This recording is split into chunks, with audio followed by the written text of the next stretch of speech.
Welcome to the Tech Mobility Podcast, brought to you by Playbook Investors Network, your strategic partner for unstoppable growth. Visit pincommunity.org to get started. I'm Ken Chester. On the docket, my impressions and review of the 2026 Honda Passport Trailsport, John Deere, the future or a cage, and the EPA changes pollution rulemaking. To join the conversation, be it to ask a question, share an opinion, or even suggest an idea for future discussion, call or text the Tech Mobility Hotline. That number, 872-222-9793, or you can email the show directly, talk@techmobility.show. From the Tech Mobility News Desk. I haven't talked about Rivian in a while, and I thought it'd be a good idea to kind of bring you up to date, because if we go back to last year, there was a big hoopla about the future of pure EV manufacturers with the end of the subsidies, with the end of the government assistance. Oh my goodness, are they going to survive? Are they going to fail? They're going to roll up and die? The short answer is no. Looking at Rivian, they have a survival plan that involves more than cars. Okay, that makes sense. So what are they doing? Well, for one thing, Rivian is already more than a car company. And we've kind of alluded to some of their ventures over the past year, but let's bring this into focus for you. They're clearly building out other revenue-generating products. They are. Before I get to that, let me back up a minute. They are coming out with a smaller vehicle that they're building right there in Normal, Illinois, called the R2. And the R2 is going to cost less than their R1 or the R3, which they're coming out with. And here's the purpose. They want to get into the mainstream affordability. They want to be below $50,000. They want to be in that sweet spot of around $30,000. And they believe through their belt tightening and tight engineering, they can pull it off. Now, they put off building a plant in Georgia. They didn't cancel it. They delayed it because the R2 was originally supposed to be built there. But they figured out a way to launch the R2 from Normal. And they will, the Georgia plant, when they get it built, will get the R2. But right now, they're going to launch it from there, which makes total sense. Make the most of your existing footprint. Get the most volume out of your existing factories so they are as efficient as they possibly can be. And that is regardless of whether you're building gasoline-powered cars, electric cars, or widgets. It don't matter. Efficiency is the plan. Another one thing that they're doing is advanced driver assistance systems. Rivian's hands-free version of its driver assistance software, which today can be used at about 135,000 miles of road, will expand to 3.5 million miles and include surface streets. This expanded capability, which will launch early this year and eventually include point-to-point hands-free but eyes-on automated driving, comes at a cost of $2,500 or $49.99 a month. Let's stop for a minute. What they're talking about, you heard me say point-to-point, hands-free, but eyes-on. Yeah, it's sort of fully autonomous, but again, because of the way the laws are written in the United States and the fact we do not have, and we don't, laws nationally regarding autonomous driving. The driver in every state of the union is still responsible if they're behind the wheel, regardless of how that vehicle is propelled. So we're clear. Meaning, even if the vehicle's driving itself, the ultimate responsibility is the driver, who needs to be prepared to take over at a moment's notice if the system says take over. Even Tesla systems will tell you that the driver is ultimately responsible, because right now that is the way the laws are written. They have not been changed, and autonomy has not been addressed nationally. not as far as liability and responsibility are concerned. That hasn't happened yet. So then begs the question, if this does not do for me, if I'm still responsible, then what is the advantage of hands-free if I got to still be looking at the road? That's the question I got. And do I want to pay $50 a month for the privilege? Then there's the future hands-off, eyes-off system. Rivian revealed that it has developed its own custom processor, which it says will be built in collaboration with the two leading chip makers in the world. That chip will power Rivian's autonomy computer, the backbone of an upgraded automated driving system that will debut in the R2 late this year. Again, I say, the challenge we got right here, people, is no cohesive national guidelines.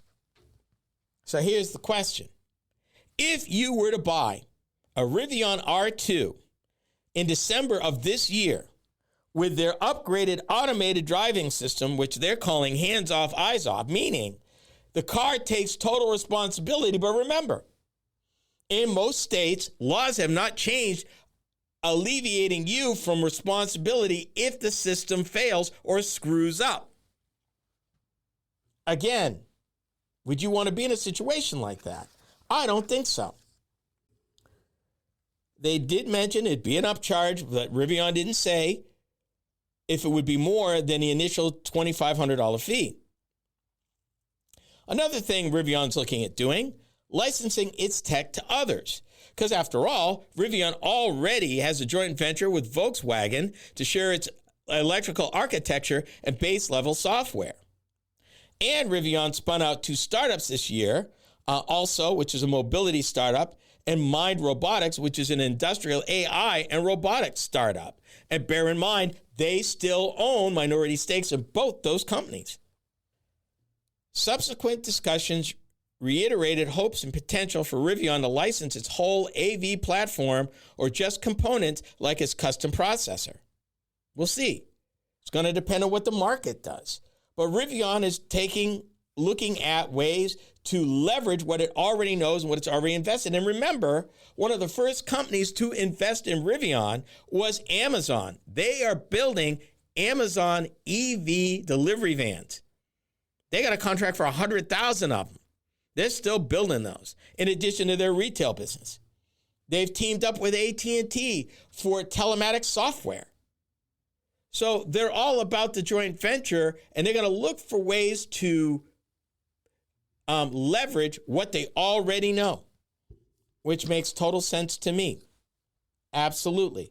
So as they bring this to market, and you wonder, will Rivian be one of the survivors, like Tesla, like a few others? Right now, I would vote yes, because of the way that they're going and the fact that they've got Ford, Amazon, and Volkswagen, who wrote very big billion-dollar-plus checks to make sure that Rivian's going to be okay. Lucid's going to be okay, too, because the Sovereign Fund of Saudi Arabia wrote them a several billion-dollar check. So these companies that will survive will be backstopped by capital as they look to diversify as this all sorts itself out. And bear in mind, they're still going forward with vehicle development and new vehicle products. So they haven't thrown the towel in, but neither is General Motors. They're still building EV trucks and EV SUVs. They're still building the Blazer EV. They're still building the Equinox EV. They're still building the Silverado EV, and they're still building the Sierra EV. They're still in production. So the bottom line is EVs may be down, but they're not out.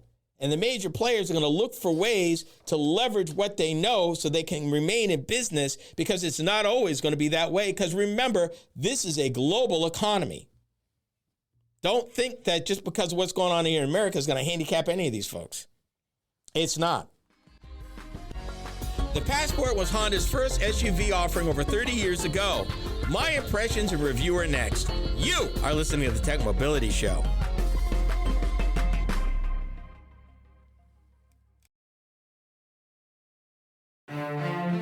business, opportunity doesn't wait, and neither should you. At Playbook Investors Network, we connect visionary entrepreneurs with the strategies, resources, and capital they need to win. Whether you're launching, scaling, or reimagining your business, our network turns ambition into measurable success. Your vision deserves more than a plan. It deserves a playbook that works. Playbook Investors Network, where bold ideas meet bold results. Visit pincommunity.org today. Are you tired of juggling multiple apps and platforms for meetings, webinars, and staying connected? Look no further than AONmeetings.com, the all-in-one browser-based platform that does it all. With AON Meetings, you can effortlessly communicate with clients, host virtual meetings and webinars, and stay in touch with family and friends, all in one place and for one price. Here's the best part. You can enjoy a 30-day free trial. It's time to simplify your life and boost your productivity. AONmeetings.com, where innovation meets connection. Get started today and revolutionize the way you communicate. To learn more about the Tech Mobility Show, start by visiting our website. I'm Ken Chester, host of the Tech Mobility Show. The website is a treasure trove of information about me and the show, as well as where to find it on the radio across the country. Keep up with the happenings at the Tech Mobility Show by visiting techmobility.show. You can also drop us a line at talk@techmobility.show. Every great business starts with a spark, but taking it to the next level takes strategy, connections, and capital. That's where Playbook Investors Network comes in. We're your strategic partner for accelerating growth, navigating challenges, and capturing market opportunities before your competition does. Your business is more than an idea. Let's make it an impact. Playbook Investors Network. Your future starts here. Learn more at pincommunity.org.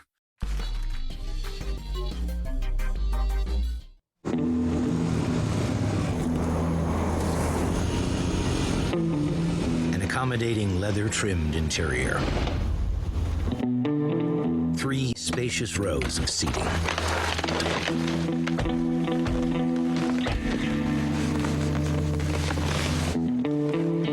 It's very refined.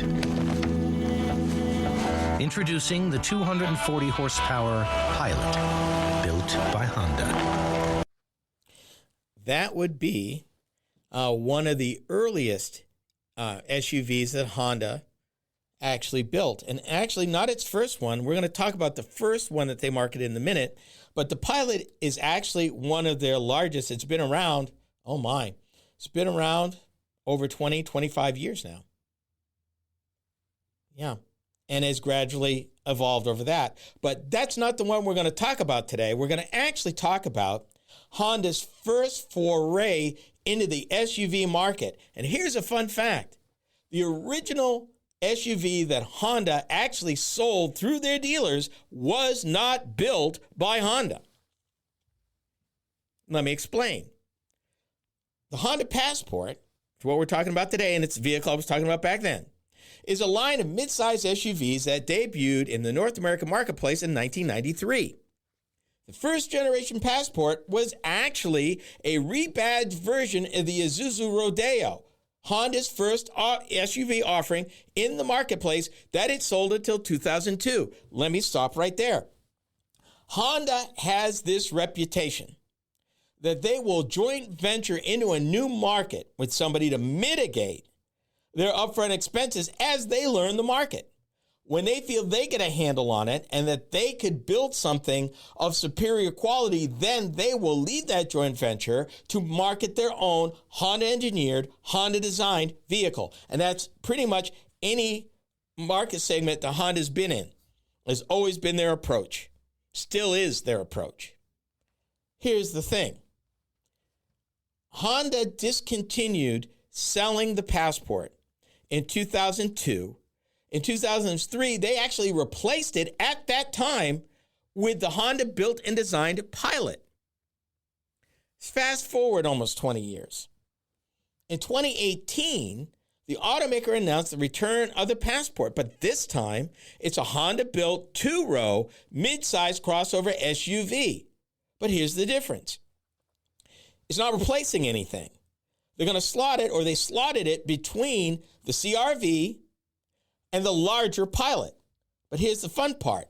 Both the Pilot and the Passport are built at the automaker's manufacturing plant in Lincoln, Alabama. The Passport came back into the marketplace as a 2019 model. Available now in 3 trim levels, the Passport is all new for the 2026 model year. Now in its 4th generation, the Passport exterior design is based on the Born Wild concept with a bold backpack-themed design.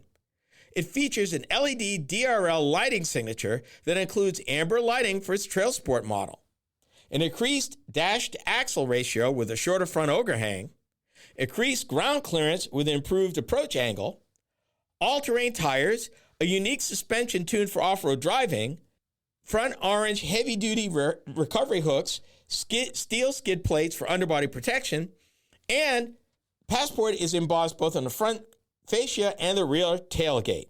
The rear roof section features a unique matte black finish, and the car's antenna is now integrated into the passenger side rear glass, replacing the shark fin style roof antenna. As you may have guessed, this review is specifically about the Passport Trailsport model.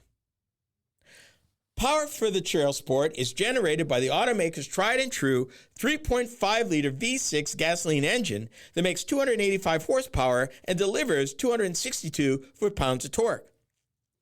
Energy is communicated to all 4 wheels via 10-speed automatic transmission with trail torque logic. Drive mode options are available to the driver via an on-manned toggle switch in the center console. Drive modes include Sport, Normal, Econ, Snow, Trail, Sand, and Tow. In other words, this thing's ready for anything. EPA fuel economy is 18 city, 23 highway. Cargo capacity is an impressive 104.4 cubic feet. That's 104.4 cubic feet. Towing capacity is also impressive for its size at 5,000 pounds. Here's what I liked about the Passport Trailsport. Honda makes no apologies when it comes to the SUV's rugged, in-your-face exterior styling. Meanwhile, I found the inside passenger cabin to be stylish, tasteful, and understated, with seat design adding some extra spice to the presentation. The driver enjoys a good outward view of the road with push-button gear selection and steering wheel-mounted paddle shifters for manual control. When underway, the Passport Trailsport is smooth, solid, and silent. And I got to take my hat off to salute Honda when it comes to the tire choice for the Trailsport. The made-in-USA General Grabber AT all-terrain sport tires are the real deal for off-roading performance. Let me stop right there. Typically, tires on an original equipment manufactured vehicle from the assembly plant usually goes to the most rubber we can get for the lowest bidder as possible, meaning you've got a compromised tire brand new. Not this time, not this case. There are a few automakers that get it, that if you're going to sell me an off-road capable vehicle, that it should come shod with off-road capable tires. Otherwise, I'm wasting my money because the tires can't deliver on what the vehicle is capable of doing. So again, Honda, thank you for that. The compact spare tire is still accessible from inside the vehicle under the cargo area floor. Y'all know how I feel about that. I love that part. Again, thank you, Honda. Also, kudos to a realistic 18-inch tire as opposed to the much more expensive 20-inch plus tires often found in other SUVs. You're giving me a tire not only is rugged, off-road, but I can actually afford to replace. Because when you get 20, 21, 22, 24-inch tires that I've seen and I've written about, those get expensive really fast. And not everybody has the capability to repair them, much less have them in stock. 18-inch tires, yeah. If I blow one of these, chances are the local dealer's got one or can get one pretty quick. I'm all glad about that. On and off-road performance capable and driver inspiring. I actually felt safe behind the wheel, and that's not saying I don't feel safe in other vehicles, but this just had that little extra that made me feel really safe. Displays, control, and switchgear are user-friendly, and I got one word: fog lights. Fog lights. I love my fog lights. Wide opening rear doors facilitate entry and exit. The cargo area is cavernous. Here's what I don't like, really quick. I thought with all the technology available to automakers with respect to fuel economy, the numbers would be better. Sorry, thought so. Let me get down to this. The base manufacturer suggested retail price for the 2026 Honda Passport Trailsport starts from $48,450. Destination charges add $1,450. I love this vehicle. It has a few things I'm not crazy about, but for the price point and what Honda is able to do, I think it is a worthy competitor. It is that good. Is modern-day John Deere equipment the future or a cage for today's farmers? This is the Tech Mobility Show.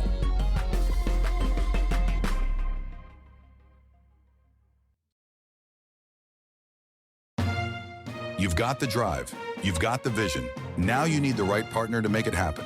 At Playbook Investors Network, we power ambitious leaders with the tools, insight, and investment connections to move faster, grow stronger, and lead markets. We're more than advisors. We're your co-pilots in success.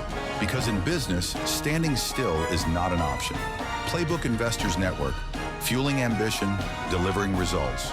Visit pincommunity.org. Did you know that Tech Mobility has a YouTube channel? Hi, I'm Ken Chester, host of the Tech Mobility Show. Each week, I upload a few short videos of some of the hot topics that I cover during my weekly radio program. I've designed these videos to be informative and entertaining.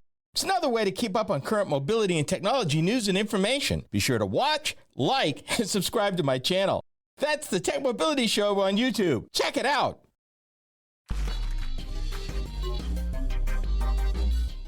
John Deere, that 187-year-old farm implement giant that you see almost everywhere here in the upper Midwest. The late country singer Joe Diffie even sang a tune about the color John Deere green. From implements, tractors, and combines, the company has developed into a lifeline for many farmers. Its activities to modernize agriculture in general and impact the lives of family farmers in particular is the blessing and the curse of evolving technology. This is Topic B. I ran across an article, and it talked about one particular farmer who owned a $900,000 combine. And he was racing against the weather. He figured he had 40 minutes to get what was left in the field in the combine and make it. He figured he could do it. He figured the rain would be there in 50. He figured he got this down. Problem is, his combine threw a code, and the software locked him out. So his $900,000 combine is just sitting there. When he reached out to John Deere, he said, I know how to change the sensor. I've changed the sensor. I just need somebody to send a reset so that I can start using my tractor again. John Deere said, hey, guess what? No, we need to send somebody out there. It's $130 an hour. And oh, by the way, we're booked for the next couple of weeks. Fortunately for this farmer, he still had a 2004 piece of equipment that he brought out, was able to get started, get out there, and get his crop in. The problem is very simple. When it's harvest time, it's harvest time. Weather doesn't care whether your equipment runs or not. If you don't get the crop in before the weather turns, you could be out tens of thousands of dollars. Leaving crop in the field beyond the time you're supposed to harvest it is not an option.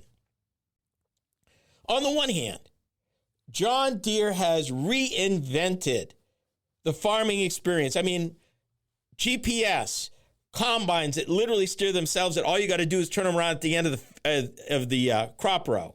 They tell you in real time moisture quantity, yield per acre in real time, everything that's going on. So there's a lot of information that the farmer now has access to that's all rolled together to help them be all they can be, if you will. The problem is, in doing all that, they have become beholden to John Deere. The culprit is a piece of software called My John Deere. And what John Deere did is basically take all this information that was being generated from farmers' equipment and put it there. Also invited third-party seed companies, agronomists, fertilizer companies to build applications that are integrated into myjohndeere.com, and then everybody gets in for free.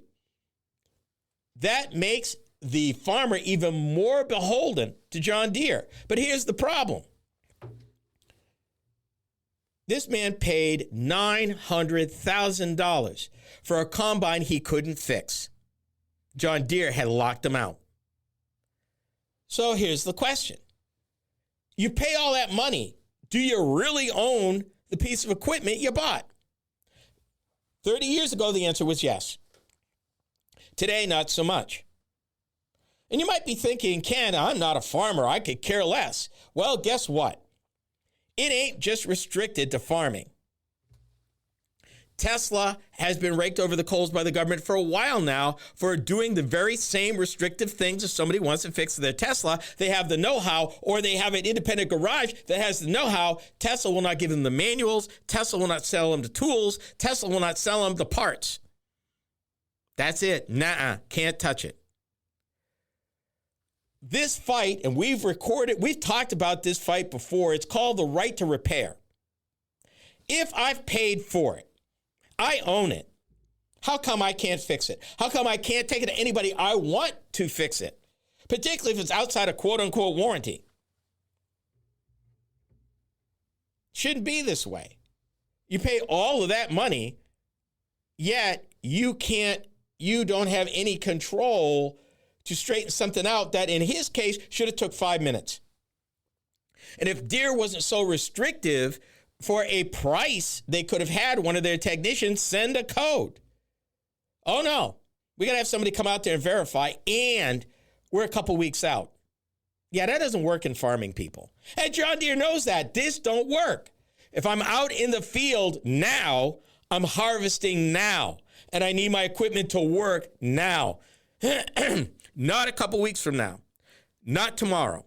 Now. There are whole industries, small businesses in many of these small cities and towns.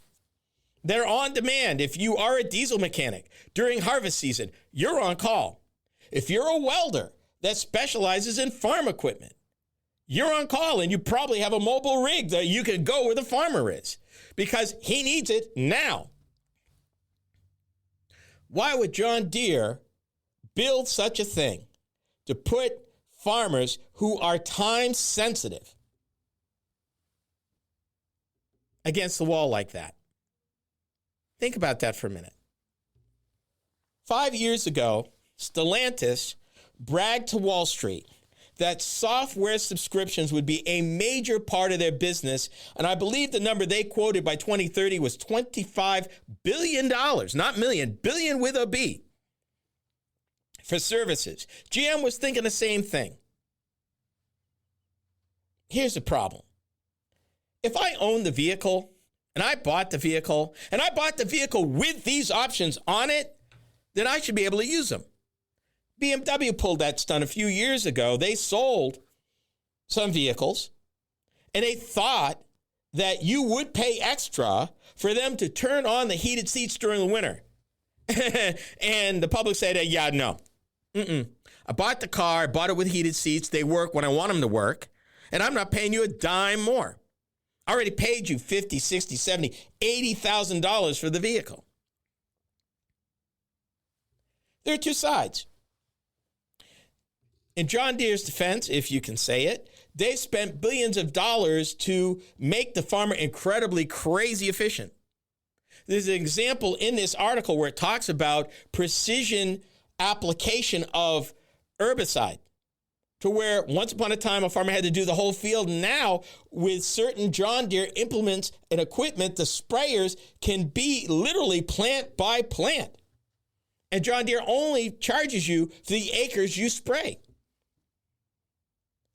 Input costs in terms of herbicide went down for those farmers by 90%. Imagine now, apply that to fertilizer, apply that to proper seed placement and all of that. You get the cost of the inputs down. So you've got that. But on the flip side, you've got equipment you don't have access to. And I think for certain things that are like that, particularly sensors and things, yeah, they could do better.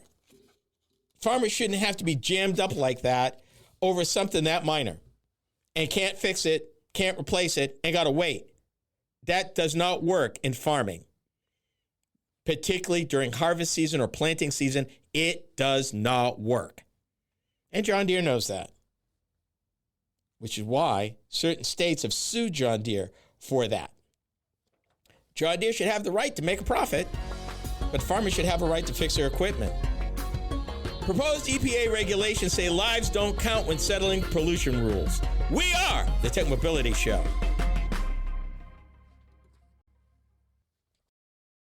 Are you tired of juggling multiple apps and platforms for meetings, webinars, and staying connected? Look no further than AONmeetings.com, the all-in-one browser-based platform that does it all. With AON Meetings, you can effortlessly communicate with clients, host virtual meetings and webinars, and stay in touch with family and friends, all in one place and for one price. Here's the best part. You can enjoy a 30-day free trial. It's time to simplify your life and boost your productivity. AONmeetings.com, where innovation meets connection. Get started today and revolutionize the way you communicate. To learn more about the Tech Mobility Show, start by visiting our website. Hi, I'm Ken Chester, host of the Tech Mobility Show. The website is a treasure trove of information about me and the show, as well as where to find it on the radio across the country. Keep up with the happenings at the Tech Mobility Show by visiting techmobility.show. That's techmobility.show. You can also drop us a line at talk@techmobility.show.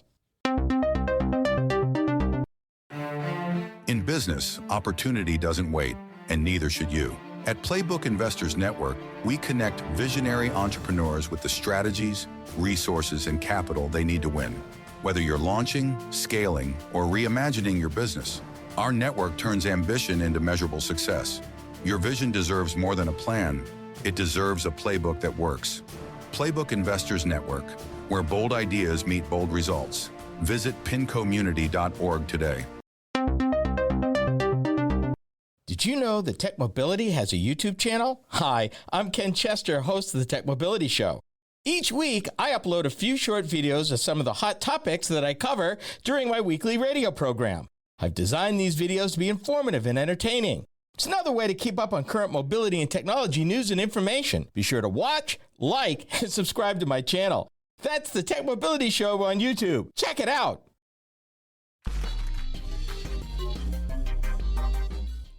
For decades, the Federal Environmental Protection Agency, better known as the EPA, has calculated the health benefits of reducing air pollution using the cost estimates of avoided asthma attacks and premature deaths to justify clean air rules. Newly proposed rules plan to stop tallying gains from health benefits when regulating industry. This ain't okay. This is topic C. So let me get this straight so we're clear. The EPA is proposing that in making rulings and setting rules regulating industries, that the human cost, the health risks of our vulnerable Americans that may be exposed to this are not even being counted anymore. Nuh-uh, their value is zero. Zero. That's going to make it a lot tougher to hold industries accountable. It's a seismic shift that runs counter to the EPA's mission statement, their own mission statement, which says the agency's core responsibility is to protect human health and the environment, period, full stop. Human health. It is not to give American capitalism a pass on dirtier air and filthier water. It's not. But the EPA plans to stop tallying gains, in particular, from the health benefits caused by curbing two of the most widely spread deadly air pollutants, fine particulate matter and ozone, when regulating industry. Diesel fuel, coal emissions, all that stuff. That little stuff gets into your lungs and causes all kinds of nastiness. The change could make it easier to repeal limits on those pollutants from coal-burning power plants, oil refineries, steel mills, and other industrial facilities across the country, emails and documents show. That would most likely lower costs for companies while resulting in dirtier air. Who do you think lives near these plants? Folks that can't afford to live anywhere else. We've been talking about the affordability crisis. It is the homes and the neighborhoods adjacent to these plants, particularly if they're older plants. These neighborhoods have been around for decades. And they're the poor folks. They're the vulnerable folks. Folks can't afford to move. And now, health-wise, can't afford to stay. No. Fine particulate matter, or PM 2.5, refers to particles less than 2.5 micrometers in diameter, small enough to penetrate deep into the lungs and enter the bloodstream. Ozone is a smog-causing gas that forms when nitrogen dioxide and volatile organic compounds are emitted from power plants, factories, and vehicles and mix in the air on hot, sunny days. In 1972, I was a Boy Scout. We were taking a field trip from central Massachusetts down to Boy Scout headquarters in New Brunswick, New Jersey. We stopped for lunch on the New Jersey side at a diner across the river from Manhattan. I will never forget in my entire life when I walked out that restaurant, looked across the river, and saw Manhattan, what I saw. Above the city, maybe 100 feet above the city, was a thick, discernible, brown, nasty haze. It was thick. You could see it. It was a line. They had a term for it back then. They call it photochemical smog. Photochemical smog has some 400 different chemicals, and that gets changed when it's exposed to sunlight, and it's stuff they don't even know what's in it. Dirtier air has consequences.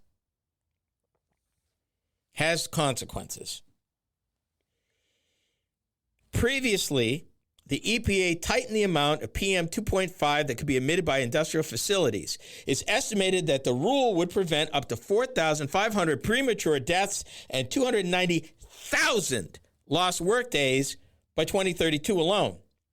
For every dollar spent in reducing PM 2.5, the agency said, there could be as much as $77 in health benefits. But, excuse me, wait a minute, stop. Our health plans are in the toilet, and people can't afford the health plans that they've got. And if you are in rural America, chances of you having a hospital nearby are getting less and less because of diminishing returns of hospital getting funded. Yet, here we are, reversing rules and not taking into consideration at all. The proposed rules do not take into consideration at all the value of human life as a result of these regulations or lack of these regulations. Now, to be honest, full disclosure, there is some legitimate concern about how EPA arrives at the numbers for cost benefit. And I'm not saying that there isn't room for improvement. Certainly there is. But to suddenly say that human life has zero value in any cost analysis benefit for a new rule, not to consider it at all? The EPA came into existence 56 years ago. 56. From there came the Clean Air Act of 1970, tightening emissions on automobile emissions, fuel economy standards. Let me help you. Here's hard truth. This is me talking real to you. When it comes to safety, when it comes to pollution, when it comes to confinement, if it doesn't add value to an American business, they typically will whine about it. They don't want to do it. The auto industry has a reputation for this.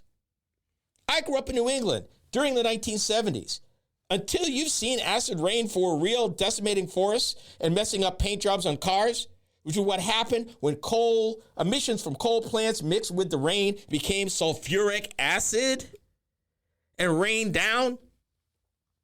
You should walk through some of those forests and the decimation that happened before the regulations tightened and the coal companies had to get scrubbers to remove that stuff out of what they were emitting. If you're only considering the cost to industry and you're ignoring the benefits, then you can't justify any regulations that protect public health, which is the very reason the EPA was set up. There was a time in the United States prior to 1900 that American business had pretty free reign. The government was laissez-faire, which is hands-off. Workers got treated any kind of way. Our food was questionable. Our water and air polluted, particularly in the cities where these plants were. People didn't have any rights, and people didn't have protections, and people died young of hideous diseases. We've come a long way since then. I would hate to see us go back to this. Humans are not a cost. We're not worth anything.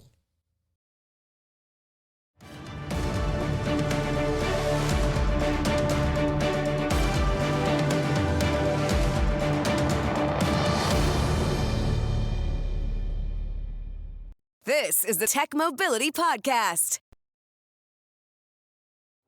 Every great business starts with a spark, but taking it to the next level takes strategy, connections, and capital. That's where Playbook Investors Network comes in. We're your strategic partner for accelerating growth, navigating challenges, and capturing market opportunities before your competition does. Your business is more than an idea. Let's make it an impact.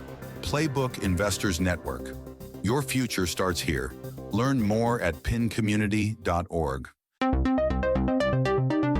To learn more about the Tech Mobility Show, start by visiting our website. I'm Ken Chester, host of the Tech Mobility Show. The website is a treasure trove of information about me and the show, as well as where to find it on the radio across the country. Keep up with the happenings at the Tech Mobility Show by visiting techmobility.show. You can also drop us a line at talk@techmobility.show. Are you tired of juggling multiple apps and platforms for meetings, webinars, and staying connected? Look no further than AONmeetings.com, the all-in-one browser-based platform that does it all. With AON Meetings, you can effortlessly communicate with clients, host virtual meetings and webinars, and stay in touch with family and friends, all in one place and for one price. Here's the best part. You can enjoy a 30-day free trial. It's time to simplify your life and boost your productivity. AONmeetings.com, where innovation meets connection. Get started today and revolutionize the way you communicate. You've got the drive. You've got the vision. Now you need the right partner to make it happen. At Playbook Investors Network, we power ambitious leaders with the tools, insight, and investment connections to move faster, grow stronger, and lead markets. We're more than advisors.